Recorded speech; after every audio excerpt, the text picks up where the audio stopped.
Ako naman si Teacher China May. Call me Teacher China. At kami ang inyong guro ngayong umaga. Okay mga bata, ngayon ipapakita ko sa inyo ang ating panuntunan sa ating klase ngayong umaga. So, may 4 tayong panuntunan sa klase. So, ang unang panuntunan, basahin natin. Bawat session ay iwasang gumamit ng mga gadget kung hindi kinakailangan. So, mga bata, lahat ng mga cellphones, laptop ay itago.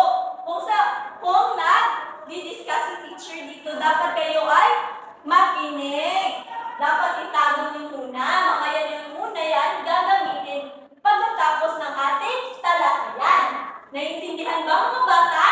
Okay, very good. So, sa pangalawang panuntunan, bigyan pansin ang talakayan, makinig sa guro sa talakayan at maging sa mga kaklase habang sumasagot. So, mga bata, kailangan nyo makinig ni teacher. Hindi lang kay teacher, kundi sa inyo inyong kaklase na sumasagot. Okay? So, pangatlong panuntunan, basahin natin lahat. Maging sensitibo sa kapaligiran, iwasan ang pakikipag-away at masyadong pag-iingay. So mga bata, dapat iwasan nyo ang pakikipag-away sa inyong mga kaklase. Okay? At dapat makinig kay teacher. Okay? Magagalit si teacher pa? May inaaway kayo, di ba bad yun? Magagalit si God. Dapat hindi kayo makikipag-away. Dapat makikipag-kaibigan kayo sa inyong mga kaklase. Okay ba yun mga bata? Okay, very good. Pang-4, maging magalang, mabait at palakaibigan. Dapat maging magalang kayo ni teacher. Hindi lang sa akin, kundi sa inyong mga kaklase. Okay, very good mga bata. Naiintindihan niyo ba ang ating mga panuntunan ngayong araw? Okay, very good. Okay mga bata, gusto niyo ba ng mga puntos at mga rewards? Okay, ngayon ay ipapakita ko sa inyo ang ating incentive chart. Alam niyo ba kung ano ang incentive chart? Okay, so ito ang ating incentive chart ngayon. So, ang ating incentive chart ay pinapangalan na Bring Your Point. So, ano ang inyong nakikita sa ating incentive chart, mga bata? Okay, may mga hayop, may baka, may aso, at may manok. Ano pa yung nakikita mga bata? Okay, may bahay. Ano pa? May mga halaman. Ano pa yung nakikita mga bata? Okay, may mga pananiman. So, alam niyo ba kung anong ilalagay natin dyan? Okay, very good. So, bawat pag-cooperate nyo sa inyong grupo at pagsagot nyo sa klase mamaya sa mga katanungan ko, ay bibigyan ko kayo ng tag-isa mga halaman. At itong mga halaman na to ay ilalagay natin dito. Okay ba yun mga bata? Okay. Sa isang halaman ito ay alagay ito ng 5 puntos. Okay? Naiintindihan nyo ba mga bata? Very good. Palakpakan natin ang lahat dahil naiintindihan nila ang aking mga sinabi. Mga bata, sinong nakakaalala sa ating talakayan noong nakaraang araw? Okay, Jezebel, ano yung tinalakay natin noong nakaraang araw? Okay, tungkol sa anyong lupa. Bigyan natin si Jezebel ng palakpak at puntos. Very good, Jezebel. Ang tinalakay natin noong nakaraang araw ay tungkol sa anyong lupa. So, alam niyo na kung anong lupa, di ba?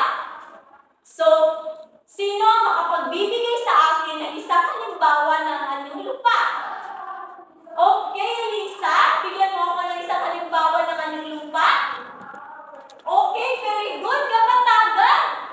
Bigyan natin si Alisa na puntos. Sino pa? Okay, Troy. Ano ang isang halimbawa ng anyong lupa? Magbigay ka.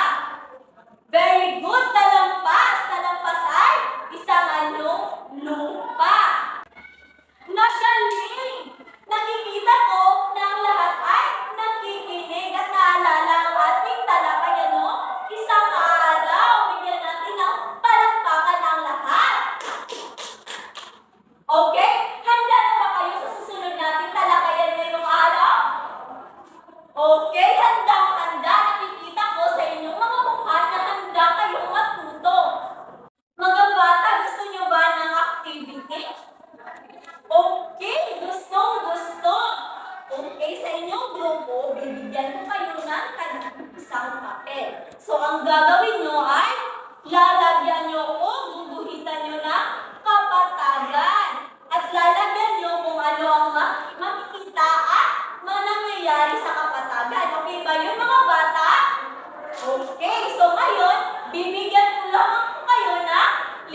Okay? Bahay, puno, at mga bata.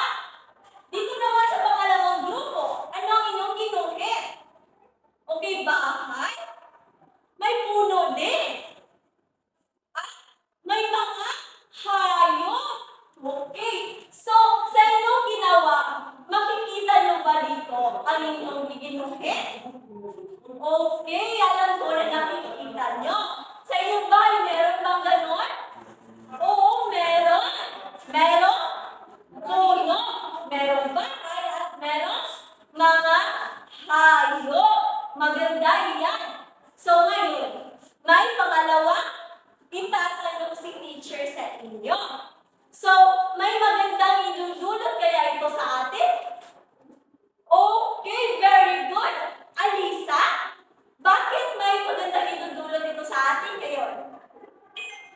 Okay, tama. Sa pamamagitan ng pagkakaroon ng kapatagan ay pwede tayo magtanim, magtayo ng bahay. Okay, very good, Alisa. At dahil dyan, bibigyan ka namin ng puntos. Okay? Okay? Bandias, ano naman sa'yo?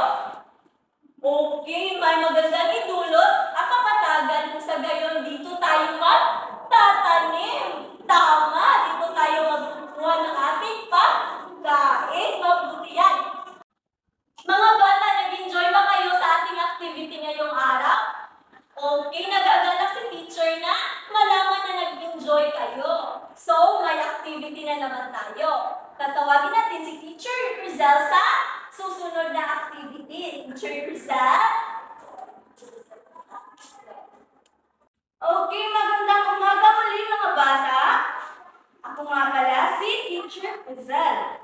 Okay, so ayos lang ba kayo dyan sa inyong inuupuan? Kung gayon ay mabuti naman. So para sa ating susunod na activity, ito ang gagawin ninyo. Ang gagawin nyo lamang ay itutugma nyo lamang ang mga pictures o mga larawan sa Hanay B doon sa mga salita sa Hanay B. Okay? For example, ang Hanay B ay ang Hanay A, ang picture sa Hanay A ay huhulaan nyo kung ano ang mga lugar kaya o ano ang pangalan ng lugar na ito. Para sa Hanay B, Hanay A, o unang larawan ay ito. Okay, so group 1, maaari na kayo sumagot dito. Pumili kayo ng representative. Okay, very good. Sa group 2 naman, pumili din kayo ng representative para sumagot dito sa harapan. Okay, very good. So, ano kaya ang papansinin niyo sa mga larawan na ito? Yes? Okay, so, ang mga larawan ay mayroong kapatagan.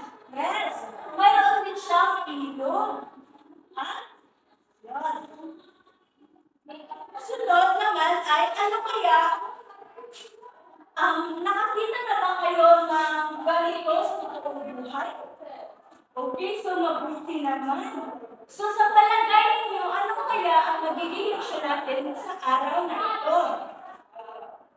Maaari dito. Ano kaya ang ating magiging leksyon sa araw na ito?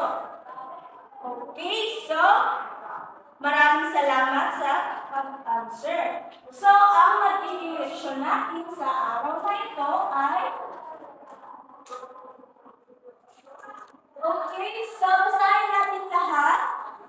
Ang leksyon natin sa araw na ito ay ang 4 na pangunahing kapatagan. So, ano nga yung kapatagan?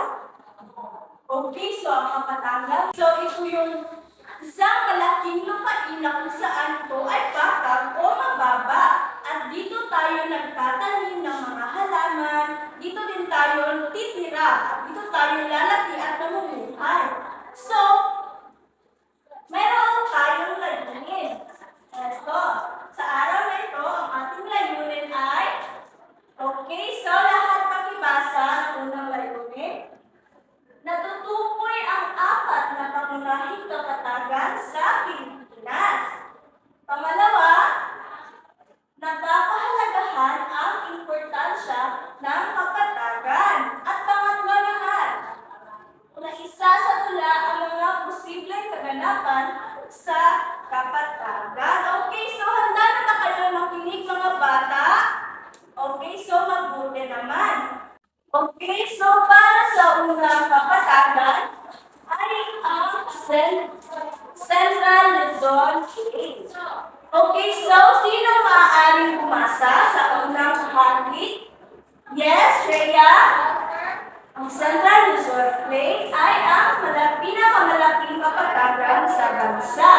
Dito nanggagaling ang karamihan sa pambansang supply ng bigas. At tinagurian ito the Rice Bowl of the Philippines, so ang Rice Granary of the Philippines. Okay, thank you, Rhea. Bigyan ng punos, teacher. Okay, so ano nga yung unang pinakamalaking kapatagan sa bansa? Yes, Joyce. Okay, so ang Central Luzon Plain. Bigyan ng punos, teacher Larry. So dahil ito ang pinakamalaking kapatagan sa bansa, dito rin nanggagaling ang pambansang supply ng bigas sa Pilipinas. Dahil ang mga magsasaka ay nagtatanim dito ng mga palay, ay marami tayong supply na mga bigas. Ito nga pala ang larawan na Central Luzon Plain. Ito. Saan napapansin niyo saan bahagi dito ang Central Luzon Plain? Okay, ito yung sinagutan niyo kanina. Ito pala ang Central Luzon Plain. Next naman, ang pangalawang kapatagan ay ang Cagayan Valley sa Luzon. Okay, dahil ka pakibasa. Cagayan Valley in Luzon o kilala rin bilang Cagayan Valley Basin. Binubuo ito ng iba't ibang topografiya, kagaya na lamang ng kapatagan, lambak, bundok at mga ilog. Bagaman ang Cagayan Valley ay hindi konkretong maituturing na kapatagan, mayroon naman itong batang at mabagang bahagi na isang mahalagang lugar ng agrikultura. At dinaraanan ito ng Rio Grande de Cagayan, ang pinakamahabang ilog sa Pilipinas. Okay, thank you, Danica, sa pagbasa. Pagbibigyan ng minuto, teacher. Okay, so ano nga yung Cagayan Valley? Okay, so ito ay mas kilala rin bilang Cagayan Valley Basin. Bagaman hindi siya konkretong maituturing na kapatagan dahil nga ito ay may iba't ibang topografiya kagaya ng kapatagan, lambak, bundok at mga ilog. Ngunit, meron naman itong mga mababang bahagi o patag na bahagi kaya natatangnan pa rin ito ng mga ating magsasakang Pilipino. At dinaraanan naman ito ng Rio Grande de Cagayan, ang pinakamahabang ilog sa Pilipinas. Ito nga pala ang larawan ng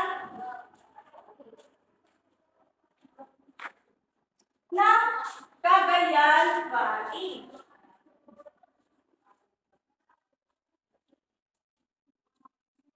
Okay, so saan? Tama ba ang inyong sagot kanina? Okay, sa napapansin ko parang mali. Okay lang yan. At least ngayon, nalaman na natin kung ano nga ba o sa alin dito ang Cagayan Valley in Luzon. Okay, naintindihan ba mga bata? Bakit dyan? Anong nangyayari dyan? Bakit maingay? Okay, so teacher Larry, dahil nag-iingay sila pakibawasan ang kanilang mga punos. Group 1. Okay, so yun na, lagi natin tatandaan na pag nagsasalita ako dito sa harapan, ay makinig kayo at sundin ninyo ang panuntunan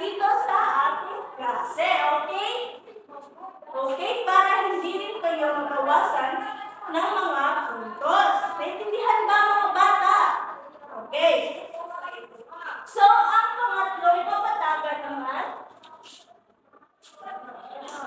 ay ang Agusan Valley. Okay, so Jupiter pakibasa, ang Agusan Valley ay isang malaking kapatagan na matatagpuan sa silangang bahagi ng isla ng Mindanao. Kilala sa kanyang malawakang agrikultura at may mahalagang papel sa produksyon ng palay o bigas sa bansang Pilipinas. Pinaraanan din ito ng ilang agusan na nagbibigay ng tubig at sustento sa mga sakahan at sa komunidad sa rehiyon. Okay, salamat sa pagbasa, Juniper. Okay, so, ito nga pala ang larawan ng Agusan Valley. Okay, so, sa napapansin ko ay tama ang inyong sinakot.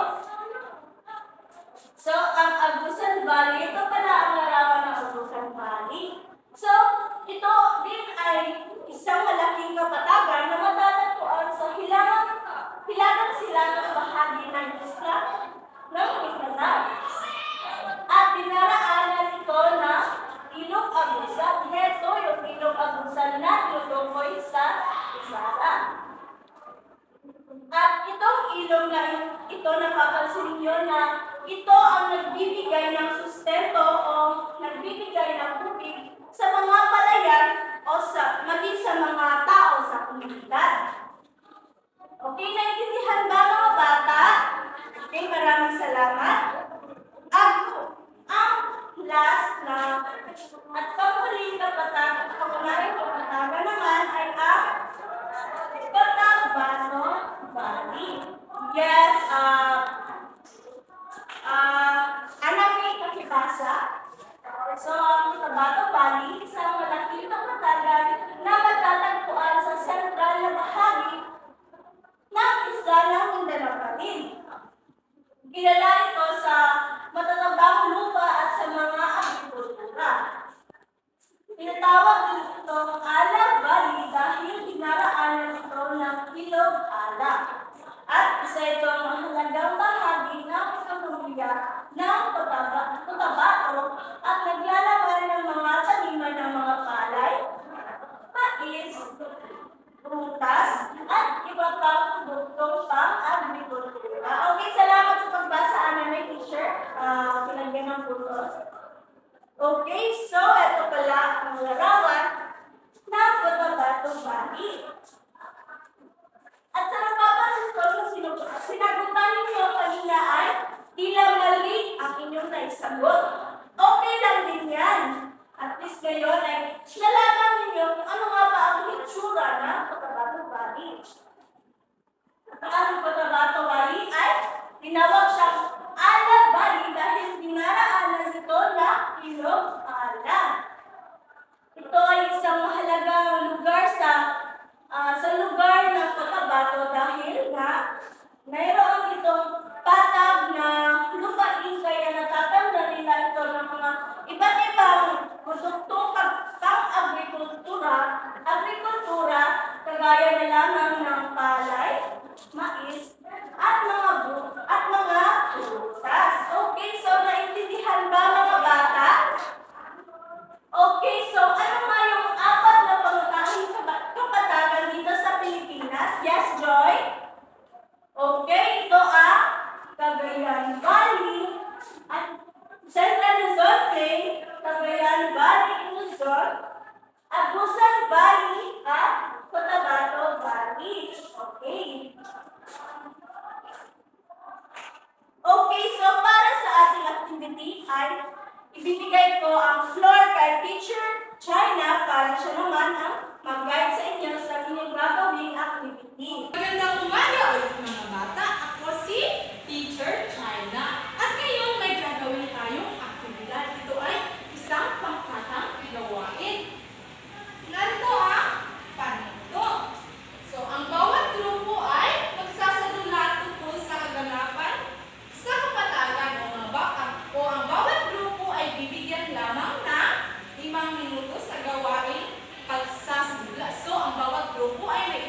mababawasan